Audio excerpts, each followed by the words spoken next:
Okay, we are on unit now. Yep.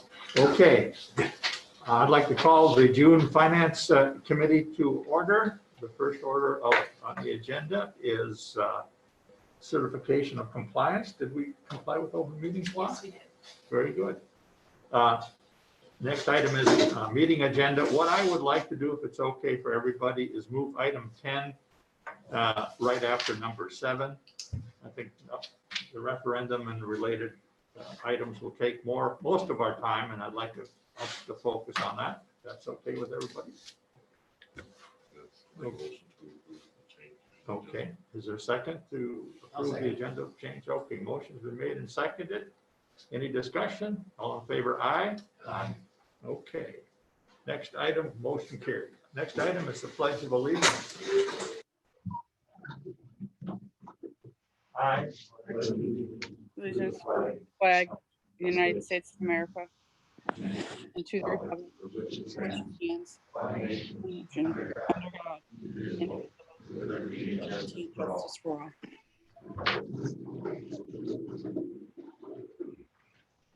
Okay, public comments. Is there anybody that wants to comment on an item that's not on the agenda?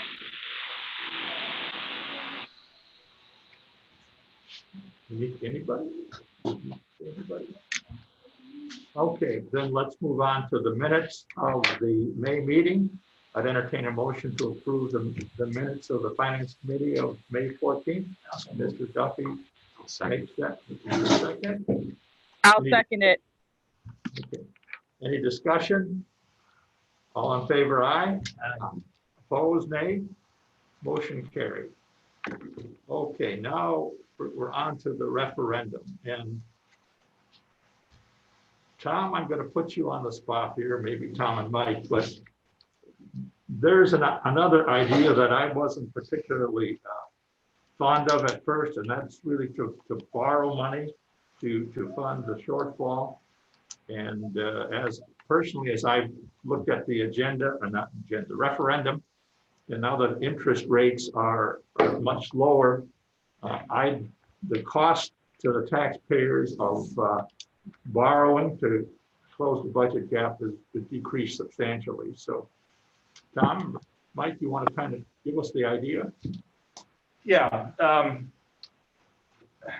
we've struggled with the budget for several years, and we've somehow managed to quasi-balance the budget each year, although our fund balance is dwindling a bit to where we're at the lower end of our range of fund balance. We don't have a lot of rainy day fund available to us, and it is currently raining, and we don't have a lot of room. So that's where we talked before in the county board about, there's not a lot of options left for us as far as wiggle room to provide the services that we are providing as a county. And many of those are, of course, mandated from the state. Those are services that we provide on behalf of the state. Those are human services, law enforcement, highway infrastructure, those things that are incumbent upon counties to provide for the citizens.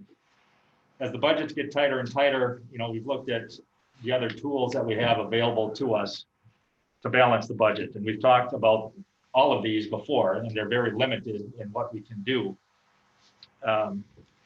We talked about wheel tax, which is a tax that is available to us as far as implementing a countywide tax on those vehicles registered within the county. And that would provide funding for transportation related services. That's an option available to you. We have talked about debt. Historically, this county has shied away from issuing debt to pay for services. We did issue debt for the jail expansion, a number of years ago now. That debt gets paid off in 24, Mike? Yes, in 2024. So that's the only debt that this county has outstanding. We've had a lot of discussion, not only in this committee, but throughout the county about, those options. We've also talked about doing a referendum to exceed the levy limit, which I would consider, the last the last straw of tools that we have available. And we've talked a lot about exhausting all of our resources before we go before the citizens with a referendum pleading for the ability to exceed the levy limit, which is a state levy limit that has been implemented now for a number of years. And it kind of ties our hands on what we can do as a county, even though we're mandated to do all of these services. It really limits our ability to get them done efficiently and effectively for the citizens. Mike and I have had a lot of discussions with other counties. We've talked with WCA on a regular basis. We've talked to the Department of Revenue. We've talked to other counties specifically about how they get get through these budget issues facing counties. And one of the options that we've talked about briefly, but we haven't really delved into in the past is the option of financing capital items with debt. Currently, we do have capital items still within the operating budget, mainly highway projects. There's some squads, there's some capital items that are still within the operating budget. Many counties have gone the route of moving those out of the operating budget and financing those through debt. And we've talked about that before, mainly in the sense of once you go down that road, you're kind of tied to it. If you issue debt over a 5-year period or 10, 20-year period, whatever is appropriate for the items that you're financing, but then you're rolling debt on top of debt all the time. And the taxes go up then each and every year. Another way to do it, and what other counties are doing and what we talked to the Department of Revenue on to make sure that this is appropriate and within statutes and everything else, is to issue that debt for a shorter period. That is, we would still finance that with a debt instrument, probably a GO debt, which could be either a debt issue or probably through a bank or through the state trust fund, with a repayment schedule within the following year. So we could issue debt, pick a number, $1 million, which is maybe what we were looking for or would contemplate in going through a referendum. If we went to a referendum, we would probably be in the neighborhood of $1 million. But we could issue debt for, pick a number, $1 million, and then finance that with a bank loan kind of product, and then repay that in the same year in 2021. So we would issue debt for 2021, and then we would set up an amortization schedule to pay that in 2021. That is a legitimate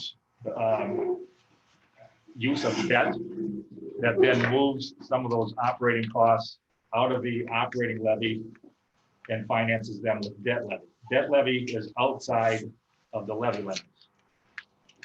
So we get to the same spot of being able to afford the services that we need to provide as if we did a referendum, but it's a little bit cleaner way of doing it. It's a better way for us to plan what's happening. Backing up a step, we did have many conversations with department directors as well. So when we met the last time, and talked about the budget woes, I met individually with each department, and we talked about not only getting through the 2020 budget, but how we're going to get through the 21 budget. Because we will have issues with the 20 budget. I mean, we've got an adopted budget, but now we are in a different world than when we were in last fall when we adopted the budget. And that world has changed, obviously, mainly in the economic activity that's occurring. The biggest issue for our county is probably the loss of sales tax revenue. As we've talked before, there has been some federal money that is coming down to help us pay for the expenses that we have incurred for unbudgeted COVID response related expenses. And that's good. That will help us recover some of those unanticipated expenses that we've had. But there's nothing so far, and we don't anticipate anything coming that will help us on the revenue side. We've heard in some other committees that perhaps we're doing okay so far in like some of the permit fees that we've had. Forestry so far is holding their own, but there's a couple of mills that have closed, which may affect some of the revenue coming in. So that's still a little bit iffy, but so far holding its own. Sales tax revenue so far is holding its own. We do rely on about $2 million a year in sales tax revenue to help us balance our budget.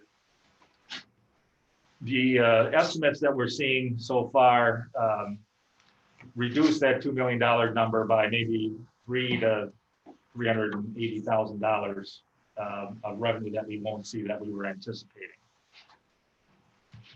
And so we've had discussions with departments about how we are going to make up that shortfall. So we are holding some positions open as they become available. Highway is delaying some projects and holding a position or two open. So we've got some things that are occurring to help us get through the 2020 budget. But as we look forward to the 21 budget, we're going to have to continue to look at those cost savings and prepare a budget that we can live with. But I mean, we've cut to the bone in many departments. We're stressed. We're not providing services efficiently because we're understaffed already in some areas. I mean, to cut more, it becomes apparent that we can't provide the services that we need to for the citizens and keep continuing to cut year after year after year, which is why we were looking hard at the other options, including doing a referendum to exceed the levy limits. However, as we've talked with the other counties and agencies, we feel that this is a route that provides us a better way of planning our future and getting the services done within the budget that we need to provide those services. So that's the long story of where we're at today. So, we've been looking very hard at the referendum and the referendum process. And that is a viable option to you. It gets tricky because of the timing. To do that referendum in November and have a budget prepared that contemplates that it passes or contemplates that it doesn't pass, and then to get that done in a matter of days. Theoretically, it could be done. Realistically, it is kind of difficult. So what we have then looked at is issuing debt to do that same type of thing. And that wouldn't tie us into necessarily a year after year thing that you would have to do. You would still have the option of doing a referendum. You would still have the option of cutting $1 million worth of services the next year. But it does provide a way for us to get a budget without severely damaging services. That is always an option to you. And we've talked to departments, give me a budget, especially the larger departments. Sheriff is sitting here, he knows the discussion we had. I said, we need 300,000 out of your budget. We need 300,000 out of highway. We need 300,000 out of health and human services. We need a couple 100,000 out of the smaller departments.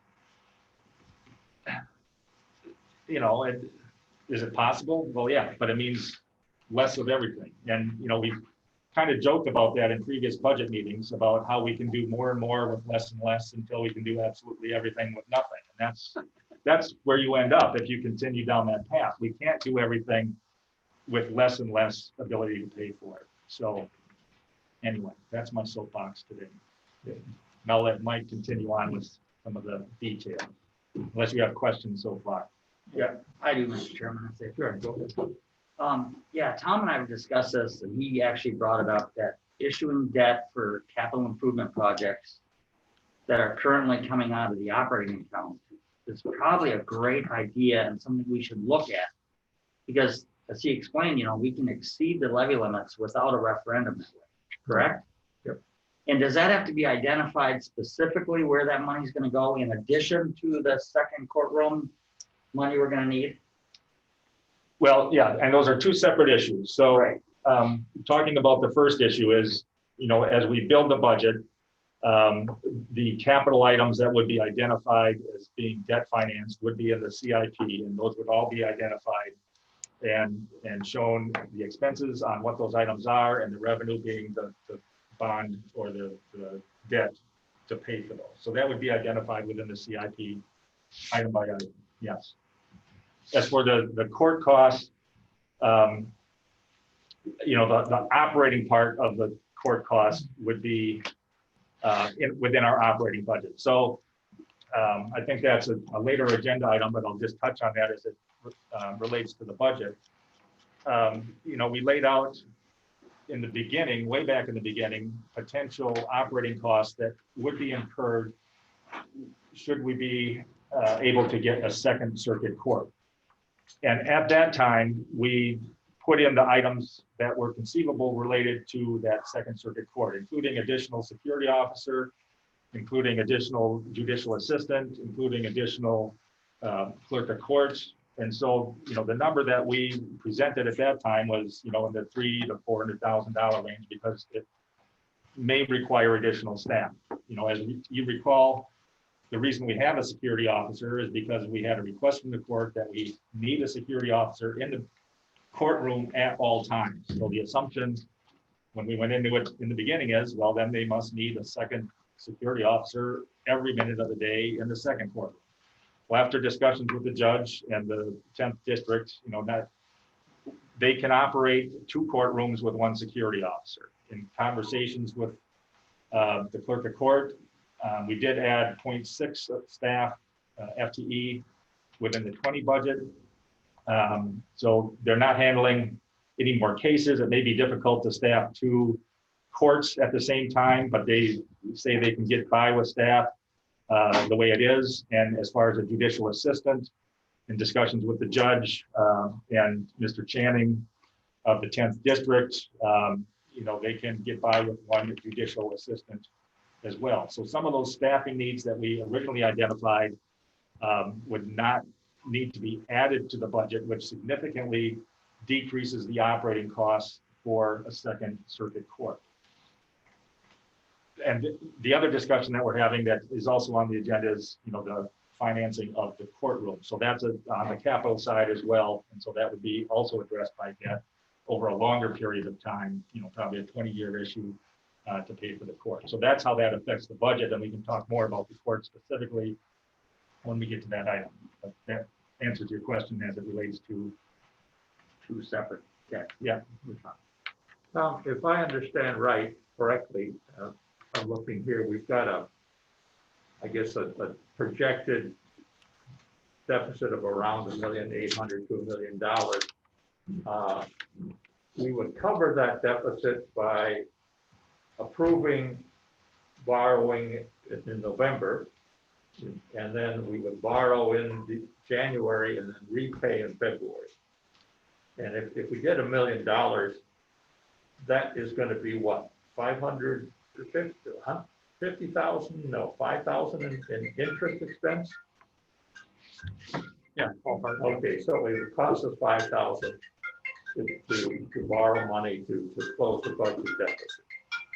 So we would take operating items, capital operating items out of the operating budget, borrow against them, and then we would use that little whole extra that we took out of the operating budget to fund our operations. Is that kind of the way it would work? Yeah, that is correct. And, we're still working through some of the technicalities, whether we would take the money in January or late December. Those are technicalities we work on, but the theory that you described is correct, yes. So the net cost of the taxpayers would be $5,000. Let's say $5,000 to $10,000 if we did it that way. Roughly, yes. Right. Correct. Interest costs.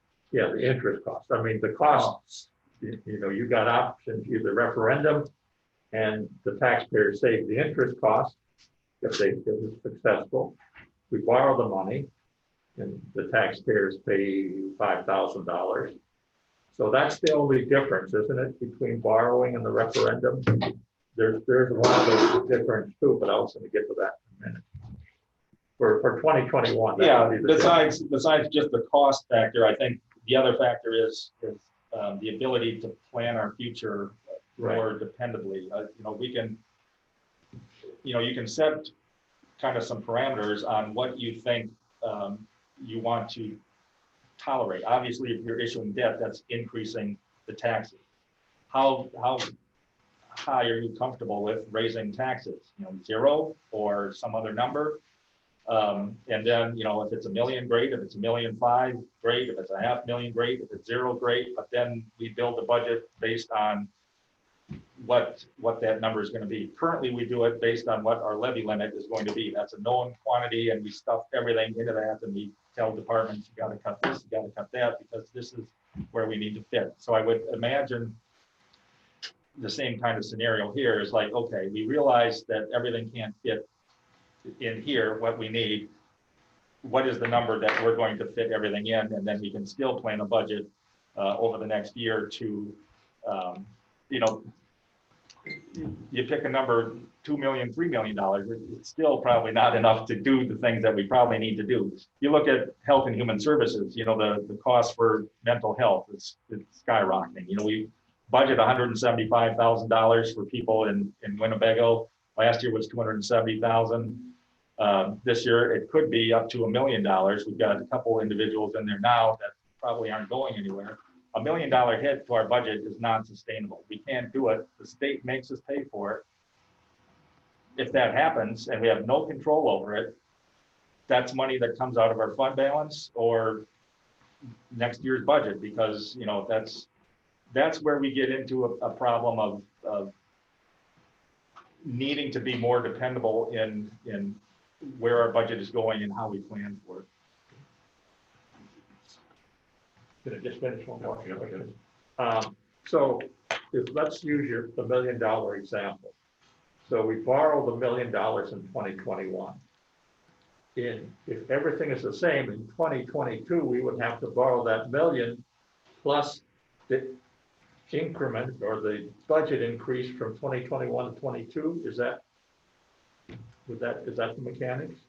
Well, that would be a choice. That would be an option. We don't have to do that, but theoretically, if we're going to hold even, yes. Right. So if we go to 2022 and we don't want to do that, what's the option? Referendum. We got to find another source of revenue for the 2021 borrowing and the incremental increase in the budget for 2022. You can do referendum down the road. Right. There's timelines of when you can and can't. Right, but once you start this, unless you do something else, I'm going to say significant, you're on this borrow path every year. Yes. Is that right? Yes, unless you Okay. choose to cut services. So, Which is basically the path we're on now. It's like, right, we either have to cut services dramatically, which you could do at any time, or find another way to fund the things that we're doing now, which is what we're talking about. we looked at a lot of things. I'm sorry. No, that's fine. Go ahead. Let's go back to operating expenses. When Judge Wright was the judge, he got tremendously behind in the court system. The state stepped forward and fed us more judges to get that taken care of. Did our clerk of courts have any extra help at that time? Did I have 2 judges here at that time? Do you know? I don't believe so. So they handled the load when we had 2 judges. Right, and so, if we didn't add clerk of court staff, or judicial assistant or security, then that greatly decreases the amount that we would need for that Second Circuit Court for operational needs. I just can't figure out why the state doesn't step forward to help us out when they did with Judge Wright. Yeah, I do have an email that came in yesterday, late yesterday, from the 10th District Administrator, Chris Channing, that kind of describes more succinctly their position, and we can cover that when we get to that on the agenda. Okay. And I believe we've got Mr. Channing on the line as well, so we can, when we get to that, we'll talk about that a little bit more. All right, so to cover the budget gap, we've got 2 options, if I understand right. We can short-term borrow And or we could go for a referendum. We don't really have many other options. Or cut that amount of services out of the. Right, I guess, yeah, I mean, okay.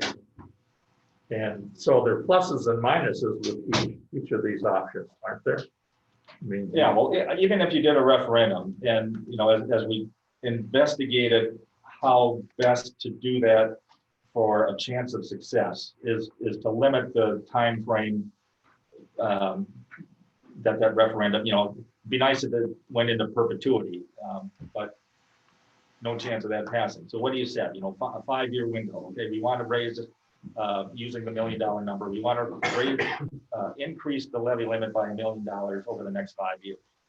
Well, you still have the same issue. You know, the first year your need was $1 million, great. Next year, if your need is 1.2 million, well, you've still got $1 million. You know, you've got that same problem of those costs increasing, but you're going to be locked at a different level. And then at the end of 5 years, you got to, you know, it drops off. So, you know, there's pluses and minuses to that scenario too. That's not a cure-all. You know, the cure-all is changing, you know, the property tax system, which is an archaic system, but that's a whole nother story. Right. But yeah, I mean, the referendum is not a cure-all either. We still, you know, we're still under some limits.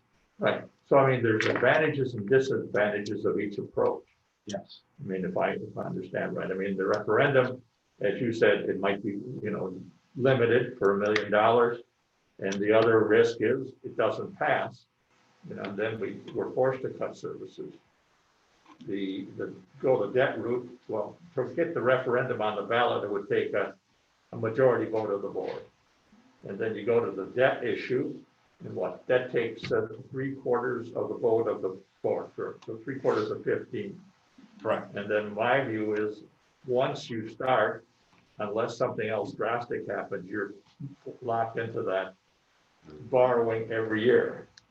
And the cost. Only in the sense that you want to continue to do the same thing. I mean, it's the same choice you have today. Right. Is either to do it or to cut services. And Right. that decision you would have each and every year Right. to do. And if it gets intolerable to issue debt and pay those extra taxes, then always the option is to Right. not do that and constrict the budget. Right. Yes. So it doesn't lock you in the sense that you have to do it. It's the same decision you have today. You just have it every year. Right. And that's the same under either scenario. Even under a referendum scenario, you don't have to levy in a particular year if you choose not to. Right. Yes. Is there time to issue debt after the referendum possibly fails? Well, Say the vote's in November, they turn it down. We got to do something, cut services or issue debt. Is there time there between the election and the new year to issue debt? I would say it's pretty difficult because to issue debt, you're passing a separate resolution approving the issue of that debt. So you gotta have time to set that up, get that passed. That would be after the November meeting when you just set the budget. If you do it, I suppose you could, but I don't know timing wise. Can you pass a resolution in the alternative? You know, we want to have this debt if the referendum fails. I'm Pass sorry. it before the referendum. You know? So the resolution is on record. Well, I think, I think a serious problem is this referendum, even though we don't have a choice, is pretty difficult. I mean, I think the odds are, if you're a betting man, aren't good. Right. And so we're going to be forced to the next choice. right. Right. And I don't know whether we have to start sometime with getting a list of what could we cut in services. And right now, that's a terrible discussion to have, but I think we have to go there. Well, and that's where we have gone. We've had department meetings with directors of, you know, identify services that you can no longer provide, should we need to do that. So, you know, that's one thing that they're working on. But then that happens every single year. It's already happened. We've got departments that are understaffed currently. And the other thing is, we're trying to do this so that we continue to support staff and have staff that can provide the services in the best way to the citizens. We get to a position where we're cutting, the whole thing is going to kind of fall apart on us as far as being able to even provide the services. We're trying to maintain, even in 2020, the July 1 increase that we have scheduled for staff, I think we still need to go forward with that, even though, we've got a budget crunch, because we do need to keep those people that we have that are competent, excellent staff. As soon as we start chipping away at everybody, then we lose everybody. And if we have to cut services, that's great. I mean, we're not here to provide jobs, we're here to provide services. And if we want to cut services, great. And we want to have the best people providing those services that we can have. And if it's less people because of less services, so be it. But I think from a planning perspective, it would be helpful to know what we need to plan. So this gives us an option of saying, okay, this is the tax rate we can tolerate. This is the level of services we want to provide. We've got from now to November to go through the budget process to build that budget. The other tricky part in the referendum and that scenario is, build this budget and build that budget, and it might be this and it might be that, and you got this window to do it. It becomes more difficult to plan our future. So my thinking, and Mr. Chairman, I'll let you weigh in, that, I think the board should wrestle with both of these decisions. Do you want a referendum, or do you want to borrow to cover the budget deficit? And we need to have that decision, I would say quickly, wouldn't we? Because if we're going to go for the referendum, we should really, the latest we can pass a referendum is August, if I believe the time. So I guess what I would like maybe this committee to wrestle with next month is that you guys put together a plus and minus of each option, and then we can debate it and recommend to the board. But I think it's really finally a board decision on what we want to do: cut services, referendum, borrow. Those are the options, aren't right? Right, and I think that's an excellent point, is that we can make that decision now so that we can more appropriately plan the budget. And the other side of that is the public input. Referendum puts it to the public in November and says, you want to do this or not. But you guys are elected officials, you represent people. There's going to be public meetings every month about this. We are going to have public input about the level of services that need to be provided, the tolerance of increasing taxes, which is always a bad thing to talk about, but so the public will have an opportunity to weigh in and talk to their supervisors, and you bring that information to these committee meetings and board meetings, and we work out what's best for the county. Okay, does that sound to everybody as a way to go? Do we have any more discussion about? There are some more things I want to talk about the budget deficit, but. So if we don't go for referendum right now, we borrow money going the year forward. The second year, we have to decide whether we're going to borrow and how much more. And we get to the third year, we know we're probably going to borrow, or we can decide to cut services or go for a referendum. Right. So it's not that the referendum would be dead, but rather borrow the money this year because of the way the COVID-19 has been. Give the people a little chance. Right. I agree. And the referendum's a gamble. Yeah, it is. If we go forward with issuing debt and we find out what those two amounts are, it sounds like we're going to go forward with that second courtroom. Right. So we got that debt we have to issue for anyway. Right. And then we decide what we need to balance the budget. Correct? Yeah. And we just move forward with that. Like Tom said, the public's already going to have their input. They've heard a lot about this already, and then we know where we're at because we're going to issue the amount of debt that we need. Right.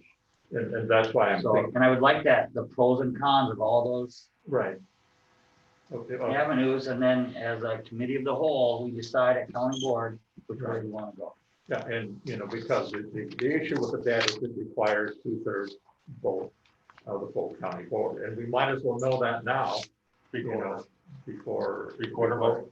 3/4, yeah. But Mr. Chair, do we need another month to even think about that? I mean, cutting services right now is not acceptable. The referendum is doubtful. I mean, the debt is kind of the only choice we really have. That we know where we're going. Yeah, I mean, I think we probably all agree, but I think the board really needs to say yes. I think that's true, but at least this group should say, are we on board for that? Right, I think we'd go forward with a recommendation. Yeah, And yeah. then, but Yeah, and then we put it on the county board, and you explain it, Bruce and Tom, and we vote at the county board which way we want to move. Yeah, Then we're not under that timeline and that gun of a referendum where we gotta right, follow through all those steps. We just head the right direction now. right, and Like Mr. Kinsley said, we got a couple years to think about the referendum. If we have to go there, that's right, that I would like us to move sooner than later on that. okay. Troy, what do you think? I agree. I mean, with the third year, able to also do a referendum.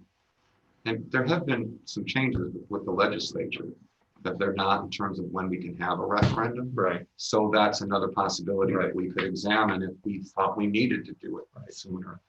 I still have concerns about it passing, so no, I do too. I believe the best course is to go probably with the debt so that we can have a budget. So you may think referendum, it's virtually any, what we could call a special election, which I don't think would sit very well. Or virtually any other scheduled election. So you could, I mean, if that's what, somebody correct me if that's not what the law says, but I think we can now. I believe the change was that we can now estimate Estimate. rather than have to wait Right. until Right, September. yeah, So we could have it at, for instance, I believe a spring election yeah. if we needed to do it sooner. Okay. So what do we want to do with this hot potato here? Do we want to go to the board in June? I'm not sure we're ready. Or do we want to go to the board in August? And if the board says we want to borrow, in effect, they're committing to a 3/4 vote, positive vote when it comes time to issue the debt. Is that not right? For operating expenses. Yeah, well, I mean, it's really capital, but we're taking the capital out of the operating expenses. I think that's maybe a technicality, but it's an important distinction. So what do we want to do? I do think we should make a recommendation to the board. Yeah, no, I do too. It's when do we want to go to the board? I I mean, would say go to the board now, Yep. so that the departments know what they're doing, where they can work at. Because they have to look at the rest of this year, they have to budget for the next year coming. They need to know where they stand, so that they can project forward. okay.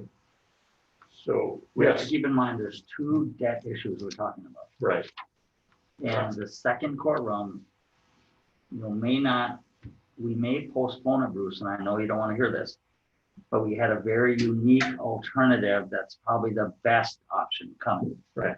Right, are you aware of that? yeah, I'm aware Fifth of it. Street and all this, okay.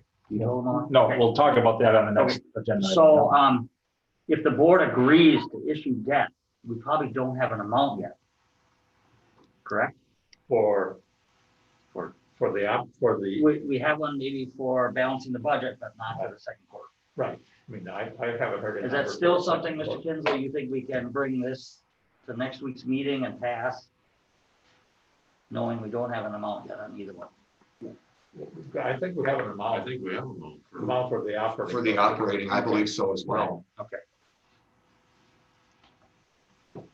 First, we have to decide if we're having a second courtroom, which plan we go to, and that is going to determine. So we can't do that in June.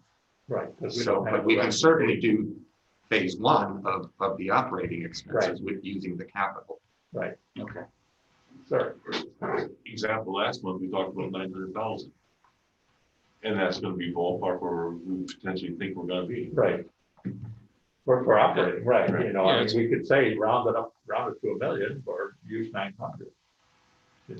But Yeah, and we can focus in on that number a little more.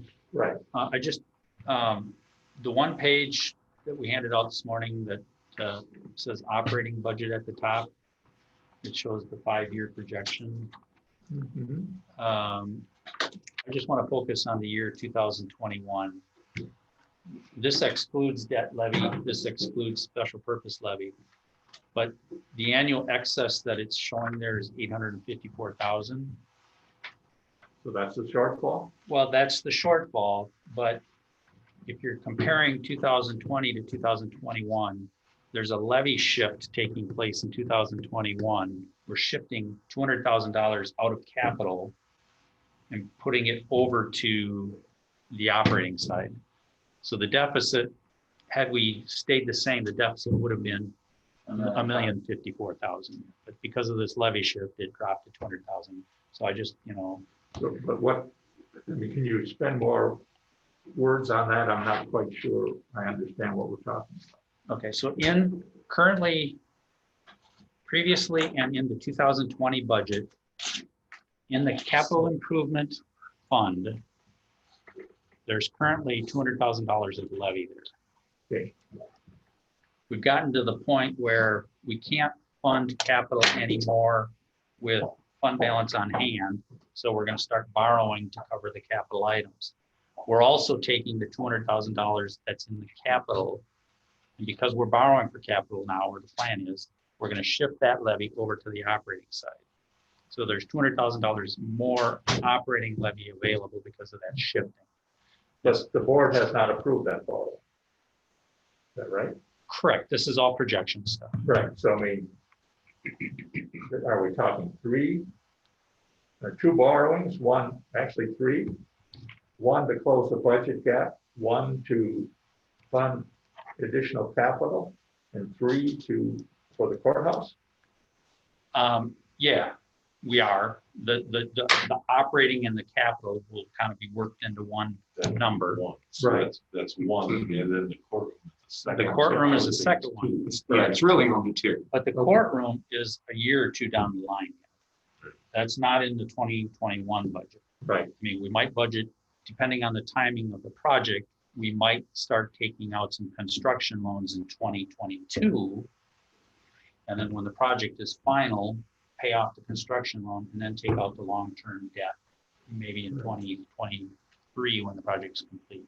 So the budget, the true, I'm going to say true budget deficit is $1,054,000. Is that right? Yes, had we prepared the budget exactly the way we did for 2020. Right. So that would be the amount that we would do a short-term borrowing to cover the budget deficit. That includes capital and Well, no, because we're gaining 200,000 in levy, so it's the 850 plus for capital. and that's what I'm doing. I mean, lumping them together. Yes. Ron said we really have, that is really one option. So if we ask the board to approve the short-term borrowing to fund the budget deficit, we would ask them to approve $1,054,000,001, let's say. Is that right? Yeah, it's based on projections that the need might be more than that, or it is more than that. But Might be less than that, you don't know. Yes, Yeah, and as Mike just mentioned, that's to do the budget as it exists currently, right? I mean, it doesn't address any of the other shortfalls. It doesn't address the $1 million Winnebago problem. It doesn't address, other this is not a wish list of things. This is just to keep plugging away at the rock bottom that we're plugging away at. and our rainy day fund stands at what, 2 million, 2.5 million? Best guess? closer to 2, we're at the bottom of our range that we try to keep that in. So I guess my basic question is, if we're going to propose to the board, we do short-term borrowing to close the budget gap based on just business as usual without all those ancillary things Tom talked about, what would we ask? $1,000,000,001? Well, I think that's the number we come back to, but really, if the operating deficit after this levy shift is 850,000, Right, there's really, based on what departments put in the capital improvement program last year, there's about $500,000 of capital improvement items. Plus we got the Brunette Dam project next year, and the county share of that is another 300,000. right. So if you add all those together, I mean, you're easily at $1.5 million. Plus the health insurance. we don't. Yeah, I think that 8% is the projected health insurance. So, Yeah. so when do we want to go to the board with this? June or July? I mean, it sounds like these numbers are, I mean, I think sooner, June. yeah, but can we get there? Well, the numbers are projection ballpark numbers. They're not absolute. I understand. When departments turn in their capital improvement requests this year for the future, it could be different than what they turned in for last year. It will be. So, there's a little bit of that change that's possible. But I think this gives a good base point for this discussion for planning. Yes, In terms of the timing of the two different debts, you just mentioned as far as the second courtroom, that perhaps would not need to be approved until 2022 or 22, but if we're going to have it in place so that our standing resolution for a second circuit court is correct, wouldn't we have to issue that debt sooner for construction, or do they just bill us at the end? No, they don't. You got to take out like a construction loan. That's what I thought. So, But when would construction start? well, that's a good question. So you wouldn't want to borrow before that. Sure. You might have some approvals in place. right, but you don't want to spend, I don't think you want to spend any money on the second courtroom without the board saying, yes, we're going to fund it, and here's how we're going to. Oh, right. But I'm just saying it wouldn't probably be, if we're supposed to have it ready in 2023, we wouldn't be issuing debt for construction in 2023, which is, I thought what you said, we'd be doing that earlier, correct? Right, it's just in 2022, we'd probably be taking out like construction loans. They're just short-term, get through the project. That's in 2022. Then in 2023, when everything, the numbers are all final, the project's complete, then we issue long-term bonds over probably 20 years to pay off the construction loan that we grew. It's not an additional loan, but that could happen also in 2021 in terms of whatever the board decides, if we want to start construction on that second courtroom sooner. Right, it could. it Okay, could. I just wanted to clarify. Yeah, it could. I just, for clarification, I don't have it built that way yet. Right. My projections aren't built that way. Right. But it could happen. Okay, I think we gotta get it on the agenda in June. The departments have to know where they stand. We got employees looking for other jobs because they don't know what's gonna Right, happen. I And agree. we have to head that off best we Right. can. So then we would need some kind of, I guess, simple explanation for the board, what we're doing. And my thinking is pluses and minuses of each option. Can we get that done between now and when the board Next agenda Thursday. goes out? Yeah, I think we'll need to. So, before you today was the two resolutions on the referendum. So we spent a lot of time getting that prepared so that you would know what that would look like if you went in that direction. So for Thursday then, we'll more succinctly line out what the time frame and the steps are on the debt route, and then we'll do some pluses and minuses on each Right. and put that before you. Right, and so, and then what's the consensus of the committee in terms of which option would we recommend to the board? I would say incurring the debt so that we can plan and so that there's some sense of Right. normalcy and stability within our employee group. You want to make a motion to that effect? I will, in fact, Okay, to recommend to the full board that we go the route of incurring debt, Short-term borrowing. short-term borrowing, capital borrowing to free up operating expenses. To cover the 2021 deficit. Correct. Carol, you want to read that back? Well, I had written some down, so recommendation to county board to issue short-term debt for capital improvements to balance the 2021 budget. We don't want, we can't do it for operating. right? No, we have to do it with capital. That's what we're gonna use it for. Right. Right. Yeah. It's, We know it's the gonna. borrowing free it up, is for capital, but to come up with the number, it's a combination of operating and capital. I guess you could just say borrowing For capital. for capital to cover the 2021 budget deficit. Ultimately, that's what we do. That's what we're going to be ended up with. So we'll have discussion on that, and then that'll be an action item under finance committee. Right, And we'll take off then the resolutions to hold a referendum for now, right. correct? Yeah. I mean, Tom can explain where we're at with those, and that those are still out there, but our action item is right, whether we issue debt. that's it. So will we have that debt vote at the June meeting, or will we have that number? I mean, it sounds like it's, you have the estimates. I don't know why you can't. You could, or do you want to present it and then come back in July, give them a chance to digest it? And I think, right, Either way works. you know, that gives the citizens at least 30 days to input to their supervisors, August is kind of the drop dead date. right, for the referendum. So then part of that motion then should be probably recommend that a resolution be drafted to do all of those things. If we're not going to have the resolution at the June meeting, then Right, the action item would is, be to draft a resolution to Forward. right. do short-term, yada, yada, yada. The board approves Correct. borrowing money to Okay. fund, yeah, If we can add that, Right. if you're all right with that, Mr. I think the Lee. resolution should be on Part, the- you think the resolution, should be on the- can we have it ready by then? and do- I'm just wondering, I mean, it does require a 3/4 vote, it does. and it can be a high threshold. It is.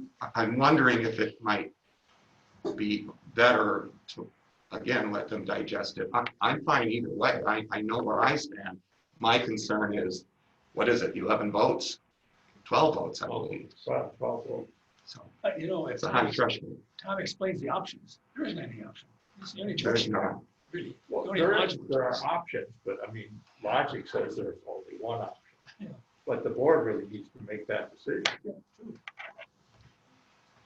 Yes, If we approve that, then at our meeting next Thursday, can you always go back and amend the amount of debt? yes, Yes. Yeah, because that's really not approving debt. That resolution is just approving a plan. You're agreeing to a plan to give direction to complete the budget. but you are committing to approve the debt.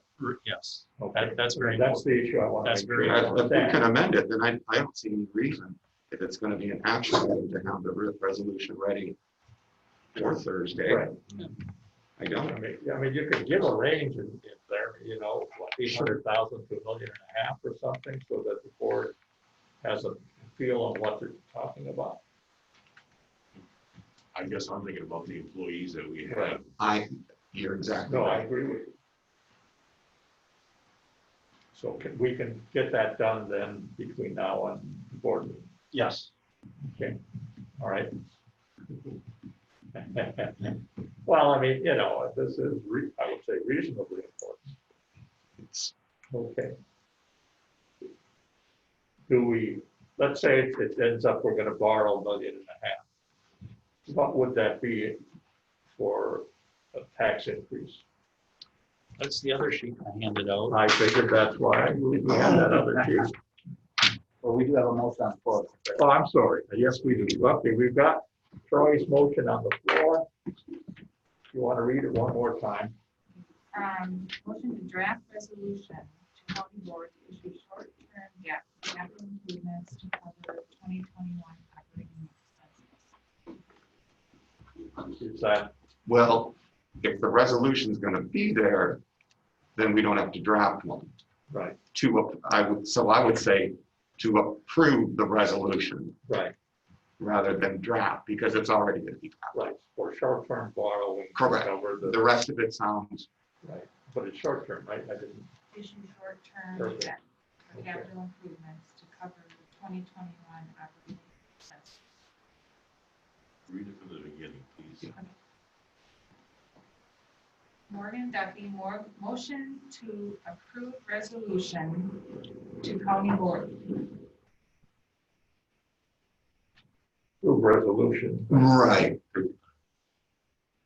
Was recommendation to county board, so it's. Right, no, it's really, we're gonna have a resolution. if we're going to have a resolution there, then yeah, we just have to make sure the wording is correct. Motion to approve resolution to issue short-term debt for capital improvements to cover 2021 operating expenses. That, okay, I mean, I think that's what we want, right? Yes, And so then in the resolution, can we state the finance committee recommends Right. this plan? Well, we haven't voted yet, but I'm thinking we would say that. Okay. do we need to put the finance committee recommends? Was that at the beginning still? We can still say recommends passage of the resolution. Right, That needs to probably be in there. Well, it's coming from the finance committee, it's written. yeah. Yeah. Yeah, I mean, I would think we don't even need it. No, if you approve it, we'll write the language that way. Okay. All right, any more discussion on this issue? The resolution? Okay, all in favor, aye? Aye. Opposed? There's the- Motion carried. Okay, now, Mike, you wanna, Yeah, so the second handout says allowable levy history at the top. Down at the bottom, I drew a line across. The numbers just above the line is the information for the 2020 budget year. So to the bottom right, our tax rate for 2020 is $3.18. Below the line, I put 3 scenarios, assuming $1 million bill, short-term loan, $1,250,000 and $1.5 million. On the far right, so for example, for $1 million, we're looking at $27.06 additional levy based on that borrowing okay, that, Per 100,000. per 100,000 of value. right, does that include interest? No, my number right here is just a Right, million. and if interest is, 5,000, 10,000, 5,000 is not gonna, You'd be talking we're pennies. talking pennies, okay. But again, this would be technically, since it's short term for 1 year. Right, Okay, so we have to go through this exercise again, right. June of 2022. Okay. So at $1,500,000, it would be $40.59 to keep services as we have them now. Mhm.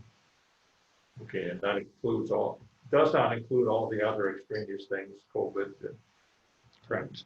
the $1 million from Health and Human Services or anything like that. They've got a fund balance, don't they? Yeah, they could maybe cover a year. All right, is everybody okay then going forward with this? Do you want to talk any more about this topic, or do you want to move to the courthouse? Yes. To the second court, sir, who wants to take that? We don't have a final jury now. Where are we on the second court? What's going to happen next? I mean, I think the finance committee, we're at the tail end. We're the guys that say, yeah, we'll fund it, and here's how we're going to fund it. Yeah, I can start. I'm passing out an email that I received from Mr. Channing, and I understand there are people on video that don't have access to it, but we do have Mr. Channing on the line who can go over the points that he makes in here. But just as a bit of review, we have been talking about the addition of the second courtroom for a number of months now. We laid out 3 scenarios after a very thorough study last fall. Since that time, we've looked at some other options within the footprint of the building. And then just this week, we've had other discussions with the city of Hayward regarding the extension of California Avenue, which is the street that goes behind the Senior Resource Center, and they would like to extend that up to Nyman Avenue, which would create kind of a thoroughfare to that area. In discussions with the city, and these are preliminary discussions, so they have not talked about it at the city council yet, but I did talk to John McHugh, who said we could talk about this publicly with the understanding that city has not heard the plan yet. But as part of the California Avenue extension, which runs across county property, so they would need an easement to do that road through there. They may be willing to entertain vacating 5th Street, which is the street, the one block between the courthouse and the jail facility.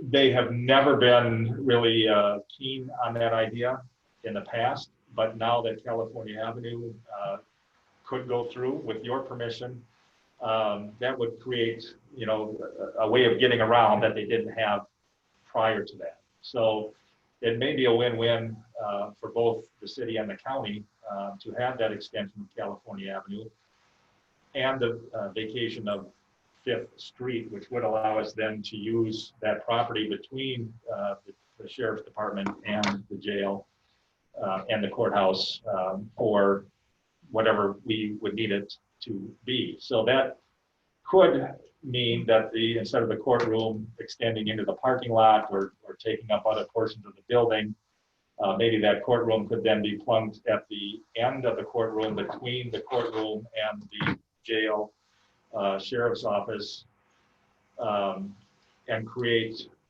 not only the second courtroom, but a secure transfer of prisoners, which has always been one of the major concerns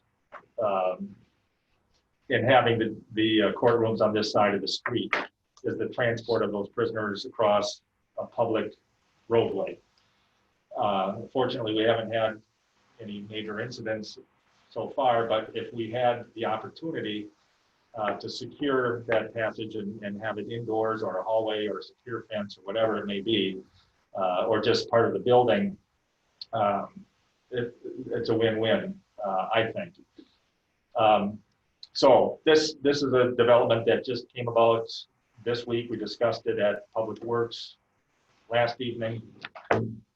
Conceptually, the city will be talking about it in their July meeting in early July. And then we'll run it through committees again. So, you know, in looking at all of the things and all of the issues that we've discussed as we've talked about those plans, whether it takes up parking spaces, whether we've got the prisoner transport thing, whether we're displacing other departments and having to move them. All of those things would I think come together nicely if we were able to use that street for our purposes of extending for courthouse and security purposes. So very interesting proposition, one that I told John that we may be very interested in. And so that's an option. So if the city doesn't want to do that yet and doesn't agree to that idea, then we're still back to the options that were laid out to you prior, and you would still want to pick one of those options for the addition of the court, should you choose to do it. But I'm very intrigued by that opportunity, and I think it's a good one if it pans out. So that's the latest development. Prior to that, we've talked in public safety. They like what was option number 2, which extend the courtroom into the parking lot. The nice thing about that is it keeps the courts on that end of the building. It separates the 2 courtrooms for buildability. You know, if it was right next to the other courtroom, it almost makes the courtroom not functional when they're doing the building. There were a couple other options. I think we've got representatives of public Safety and Public Works, who were at both meetings where that was discussed. So, those options, I think we're all in about the $5 million range. We don't have a number on this new scenario. Obviously, I did receive information from Mr. John Kane, Adventure Architect, this morning, just kind of an idea of what that would look like. So I'll get that out to you. So these things are, yes, they're changing and whatnot, but I think they're changing for the better. But from the Finance Committee's perspective, I think any of those options, other than the $15 million option across the street, it's going to be in the $5 million range. If we could get Fifth Street, we're actually almost getting all of the advantages of that number 3 option without having to spend the $15 million. We've got the secure area. We don't have the transfer problem. We've got a building that maybe connects to the other building. We probably would not need a Sally port. Right. Yeah. So lots of nice things happen if that occurs. So Yes, go ahead, Mr. Shu. Unless Tom, you might. With your, touch on- with your discussions with the city, Tom, and the extension of California Avenue and gaining our permission or easement, do you see that as an equal trade for Fifth Street? Does that ever come up? I mean, we didn't get into any details. What they need for California Avenue, they've got an easement for the sewer line. So they put in a new sewer line that extends all the way to Nyman. So if you look over there, you'd say, well, geez, it looks like they're building a street. Well, they kind of are because I think they graded it contemplating that they would like to have a street there, but they need a wider easement, which is, needs to be granted by the county. So if you didn't want California Avenue extended, that's your option, and then they would grade it back and make it natural or whatever they do. But if you allowed them the easement to go through on California Avenue, then they would put that street in, and and then we talked about, well, it would be nice to have Fifth Street, and he said that he would bring it up to council. They didn't like that in the past, but this California Avenue extension makes that route possible around. When we have events, we got to close off streets. There's still a way to get around that end of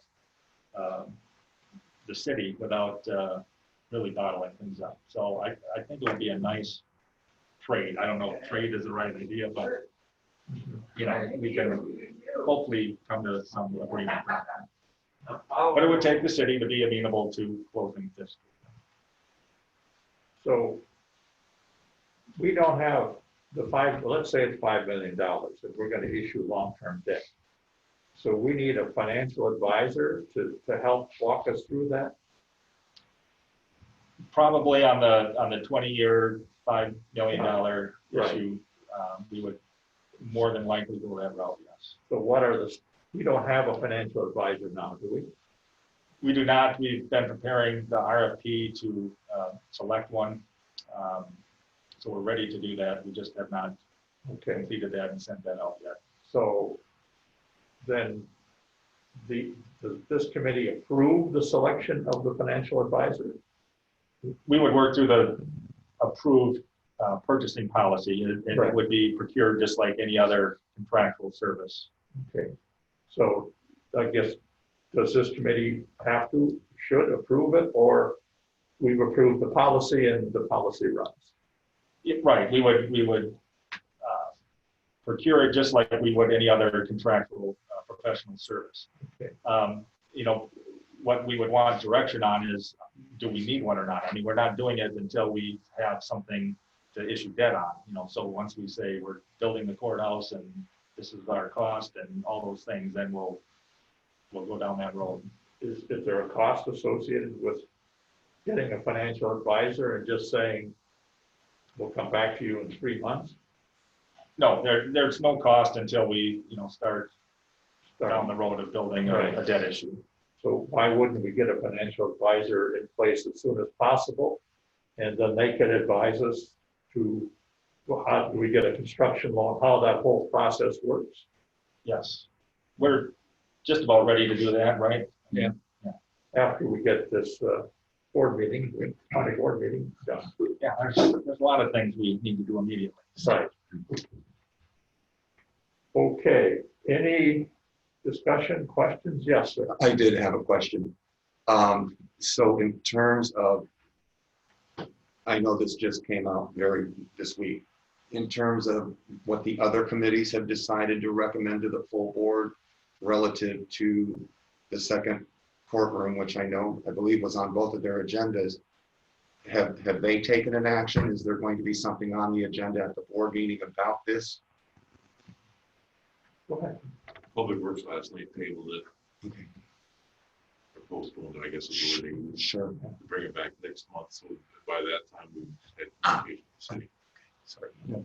Okay. Pull the muscle. Yes, Well, we've got Criminal Justice Coordinating Committee and Public Safety has weighed in. And they both recommended we go forward with scheme number 2.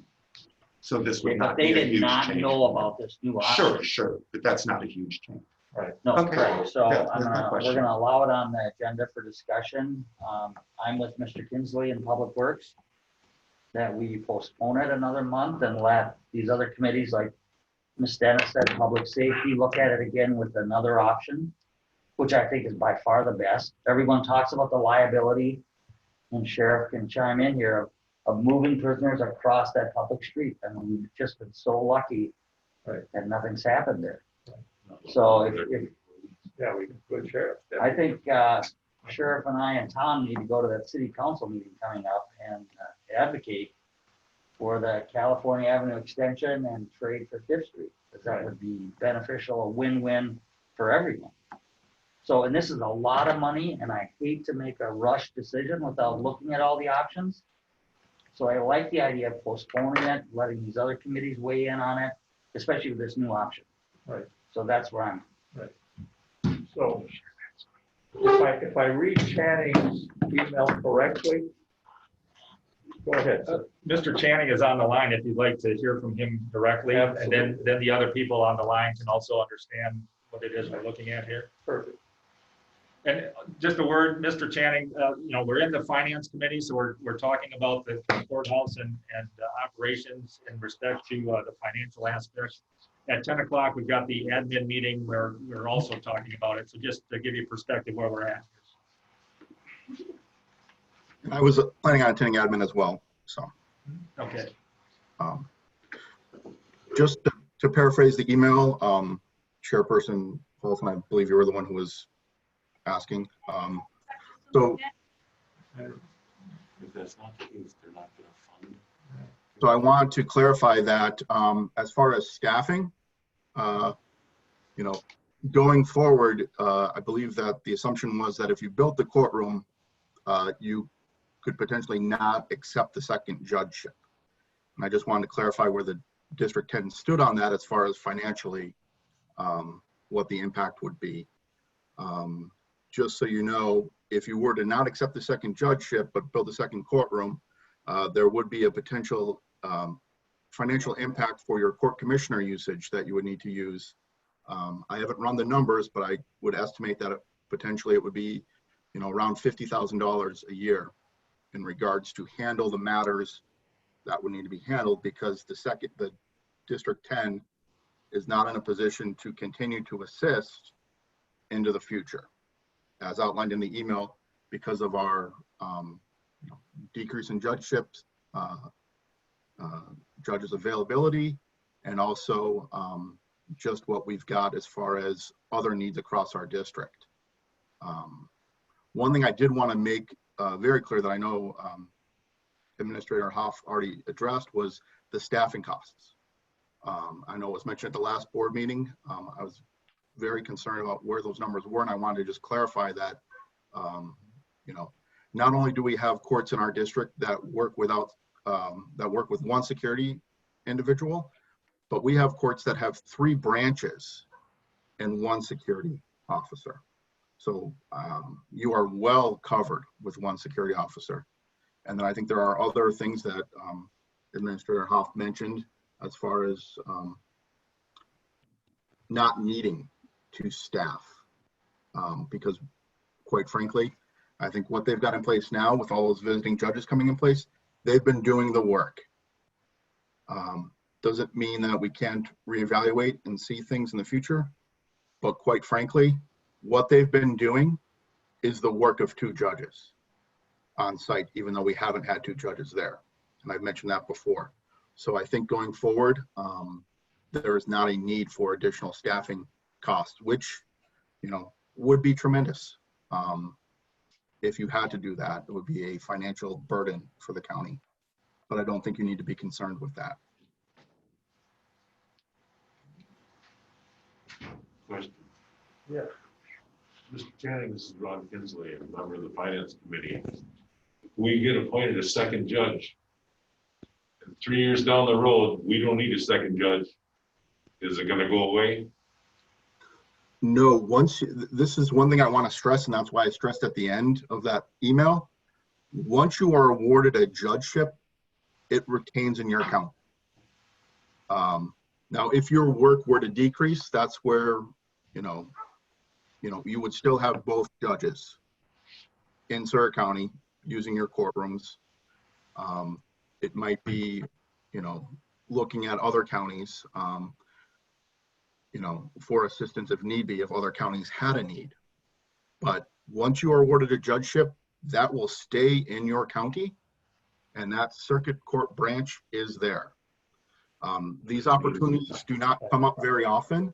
I believe it was at least 10 or 12 years ago that they added judges to the circuit courts. Thank you. Yes, Mr. Morgan. Mr. Channing, can you hear me? Yes. Okay, I was just wondering, during our deliberations, we've been told at different times that we could have visiting judges and also that we needed certain amounts of staff. Has something significantly changed between that input from various sources and now? Well, I think previous discussions, at least when I presented to the board, we were uncertain as far as the judgeship bill being passed, as well as if Sawyer County would be named by the director's office. So that has drastically changed in regards to the fact that you have now, for all intents and purposes, you've been named as being awarded a second judgeship. Previously, when I presented, I was uncertain as to if the legislature would pass the judgeship bill or not. And as you were discussing the second courtroom, that's why I did bring up that we did have the leveraging from other counties that we were assisting you with. And if you weren't awarded a second judgeship, we would be willing to continue to figure out a method of balancing off their needs in their counties with what you have. But now that you've been awarded a second judgeship, that drastically changed the need. So that we can use these resources in other places in the district, because your resources, now you'll have 2 judges that can handle your caseload. And I guess, oh, go ahead. Go ahead. I was just gonna say, and as far as staffing, I'm not sure who was addressing that need, but in evaluating what staff are presently doing in Sawyer County with what staff do in other parts of our district, I just wanted to clarify that, I don't know who advised you as far as that need, but also looking at the Supreme Court rules, when you read those, it doesn't say that you must have, it says, it doesn't say shall, I believe it says may have that additional staffing. So you have the leverage of not needing it or not hiring those individuals if you've got enough staff that can cover the work, which presently I'm under the understanding that you do have enough staff presently as part of the court system to be able to handle adding a second judge. Thank you. Mr. Channing, this is Bruce Paulson. How efficient is our court system compared to other courts within the 10th district? As far as efficiency, I know we had that report that was presented, and some things have been enacted. I believe some other things that were requested were increasing your commissioner usage, which would be a direct cost to the county. And I don't believe that has been enacted, but with a second judge, that would not be a recommendation. Also, I have, unfortunately, prior to the pandemic taking hold, I had a meeting with the stakeholders in Sawyer County to reevaluate the calendaring and scheduling and case flow, to implement new changes there to ensure that how we are calendaring in Sawyer is the most efficient use of the time, but also affording every individual enough time to be heard. Because presently, with the situation, specifically on Tuesdays, it is an untenable scheduling situation for all involved. The judge, the staff, the attorneys, and more importantly, the citizens that are coming before the court aren't getting enough time to really vet those problems and situations out that we would normally do with other cases. So that's something that needs to change. Do you assign a rating? I understand that Barron County is rated at 80% efficient or something like that. That is, those statistics are in regards to just what we've been dealing with as far as the pandemic. So Barron County was at a 90% efficiency. I believe Sawyer County was operating at about 50% of what they normally function at. Okay. So we were looking at the pandemic and how much work people were able to do, because we are concerned with the backlog that potentially might be there. And those statistics were being used to encourage individuals to leverage the Zoom technology and other things to hold hearings while in-person hearings were, there's a moratorium on those being held. Any more questions for Mr. Channing? Or Yes, did I understand you say that Sawyer County is going to get the second judge when it's not going to be announced till later? Nope, the director announced that you would be in the third tier in his memorandum. So he did name Sawyer County. okay. Yes, Mr. Hoff. He named Sawyer County, but wasn't the confirmation not until next year? Or there was a date where that was really made official for the third tier, is that correct? That is correct. And I believe it's not, it is in the future for it to be confirmed, but he did name all 12 of those counties in that memorandum. And there obviously are items tied to that, specifically that you have facilities in place for a second judge or an additional judge to be added. Any more questions for Mr. Channing or comments? Okay, thank you, Mr. Channing. If I remember right, going back to my notes, at $5 million over 20 years, I don't know what assumed interest rate, this would be what, $8, $100,000 in additional taxes? Well, we looked at that this morning, maybe $10, somewhere in that 8 ballpark. to 10, yeah. 8 to 10, okay. But For over many years, correct? what, 20 years or something? 20 years, something like that. Okay. But at this point, we're just waiting. We're going to proceed to get a financial advisor, and we're waiting to get a recommendation from the involved committees. Is that fair? Okay. Yes. All right. Yes. So what do we have on the wall right now? We'll talk about that more in admin as well. This is something that just came up this week. We talked about it in Public Works. The idea of extending California Avenue and vacating Fifth Street, which would allow us to build into the street, which we have never been able to do in the past. So it's an idea we're floating out there with the city. So Kinsley, do you have a position on this one? Okay. Can we hold that? Position be? Could we hold that until the admin committee? You're both on the admin committee. I appreciate that. Mike, you want to talk about COVID-19 tracking, unless anybody else has a copy? All right. Yeah, Carol, that's in the packet, isn't it? That's Yeah, it is. scheduled. I don't have one in front of me. Okay. So we're tracking some revenue accounts just to see with COVID-19, is the budget holding? Are we trailing off in some areas? It's still a little bit early in this process. Tom mentioned earlier, a lot of our accounts right now are holding. There's some that seem to be slipping a little bit. I just want to point out on that spreadsheet, the far right column says 2020 projected. That is strictly an estimate at a point in time. It's going to change. Don't rely on that number. It's just there for planning purposes. Like Tom said, the sales tax so far has held, but we anticipate it to start dropping. All the events in the summertime are canceled. So summer is a big time for sales tax. I think it's UW Extension is projecting about a 15 or 16% drop in sales tax statewide.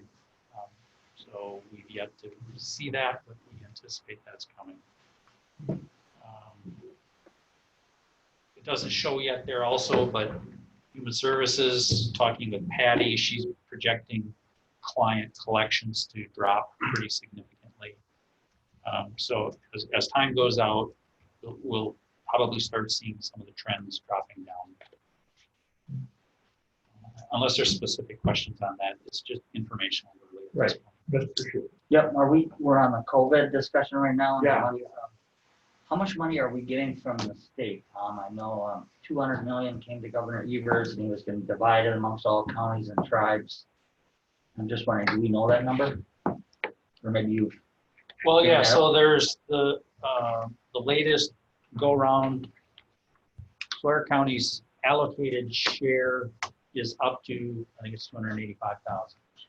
But you have to submit expenditures up to that amount. If you whatever you submit for expenditures, you will receive in reimbursement up to that amount. But every program has got a little bit different what's allowed and what's not allowed. And we're just starting to kind of work through that, especially in the Human Services Public Health side. There's a bunch of little different pots that's available to them. We're starting to work through that. What can we allocate to this program? We want to take advantage of, the funding as best we can. Like I said, some programs allow this particular type of expenditure. We want to allocate as much as we can there to open up other expenditures to other programs. That's what we're doing now. FEMA is out there, but we want to utilize other programs that allow 100% reimbursement on allowed expenditures before we submit to FEMA, because FEMA is only 75 plus 12 with the study. So we're just working through some of that now. So we're going to submit enough expenditures to equal 285. We're going to try to. That's what we're allowed. Yeah. We've got Human Services right now working through identifying what's available to them, what can they submit and get 100% reimbursement on, and then what's left to apply to that 285,000. We'll see. And then what's left after that we can submit to FEMA. Okay. Thank you. Any more questions on the COVID-19 schedule? What effect has the virus had on real estate taxes? You trend there? Yeah, just in brief conversations with Diane up to this point, collections, I believe she's saying, are consistent this year with what they were last year at this time. The real test is going to come in July when second half collections come. Then we'll get a real feel for where they're going. And we're working with a financial advisor who provides the service free, but we're going to be looking at doing some cash projections, taking that into consideration. See where we Say uncollected sales, delinquent sales taxes spike. Does that have an impact on our operating budget? Absolutely. How will it affect the operating budget? Well, if you have less, so currently on the expenditure side, we're operating as normal, correct? Right. On the revenue side, we're anticipating not meeting budget on some revenues. So that, if that holds true throughout the remainder of the year, Obviously, that puts us in a deficit situation, which reduces our rainy day fund balance, Right. which we don't want to happen. We want to try and avoid that if we can. So the spike in our delinquent property taxes would just reduce our rainy day fund balance. All right, Potentially, yes. okay. Okay, any more questions on COVID-19 or anything else we want to talk about? Yes, sir. One last thing.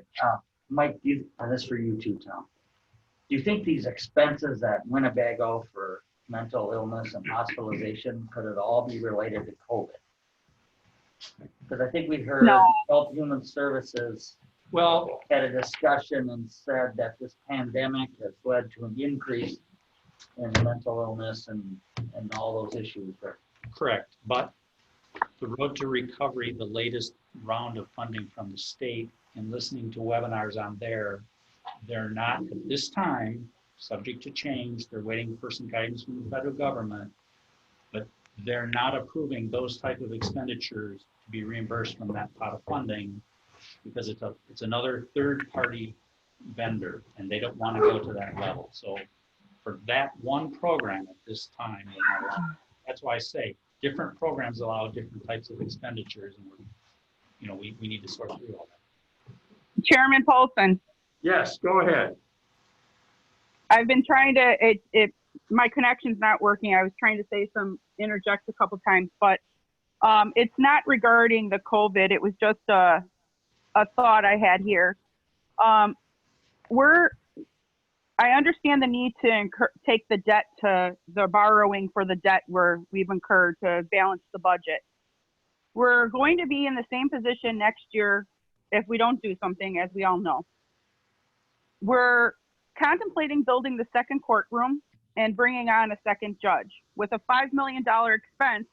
And right now, we're just trying to borrow $1 million to cover the operating costs for our county. We have, as we all know, we have Health and Human Services working.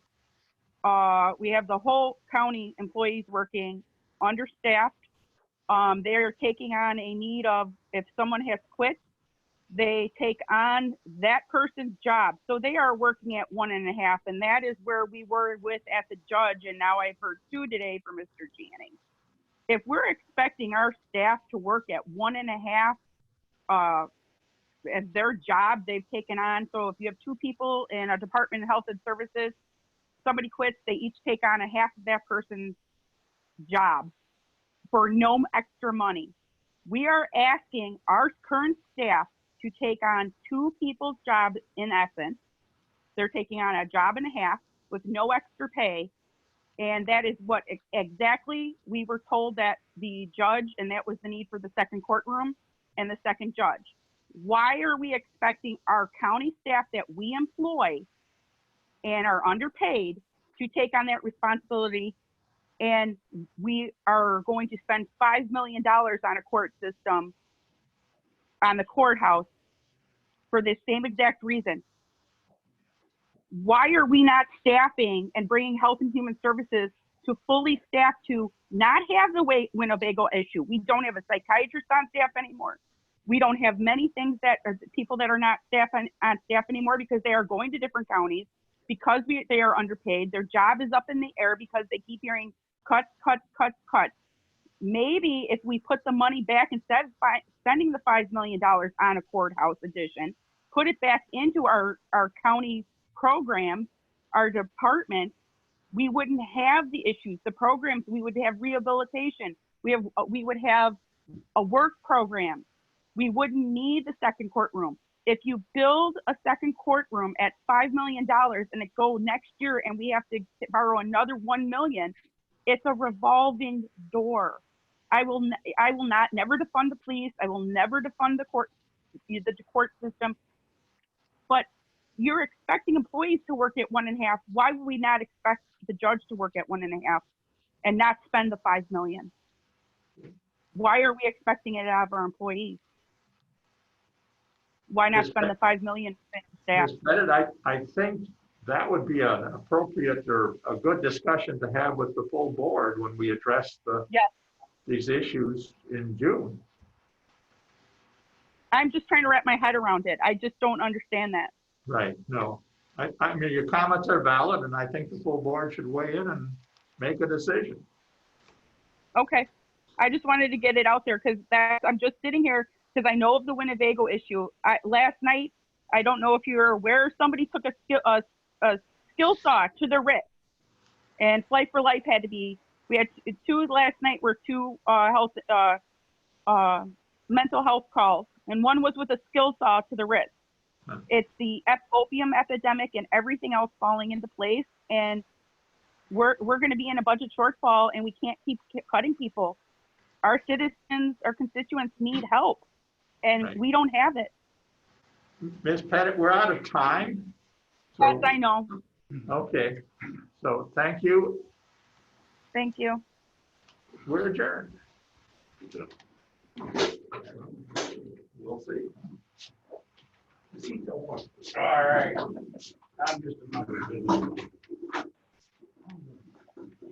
Thank you, Mike. You're on it here.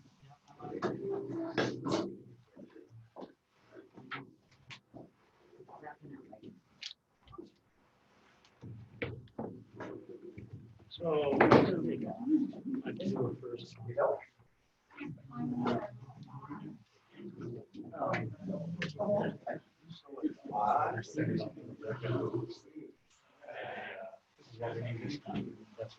So, but basically, it's the resolution is Yeah.